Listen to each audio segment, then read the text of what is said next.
السلام عليكم متتبعي الكرام، مرحبا بكم في فيديو جديد.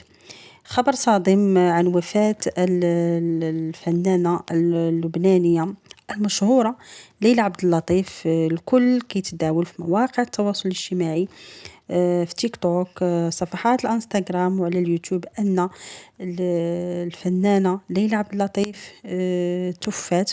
وهذا الشيء اللي غادي نعرفه اليوم في هذا الفيديو، غادي نعرفوا الخبر اليقين بطبيعة الحال. والصادم في الامر هو ان ليلى عبد اللطيف دارت عاد دابا واحد شويه لايف في تيك توك، وهذا كيدل انها ما ماتت ما والو.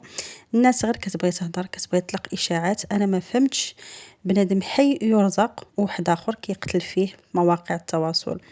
على زعما واش باش يطلع المشاهدات، باش يدير البوز، باش يتشهر؟ انا ما فهمتش. بنادم كيتقتل وهو على قيد الحياة. فهذا الخبر هذا غير صحيح. ليلى عبد اللطيف حية ترزق. كما سبق لي وذكرت، هي عاد دابا دارت لايف في تيك توك، ما بها حتى شي حاجة. فمن الافضل ما نبقوش نتيقوا هاد الاشاعات المزيفه حتى نتاكدوا من الخبر. اشاعه فقط. ليلى عبد اللطيف ما زالت حيه ترزق.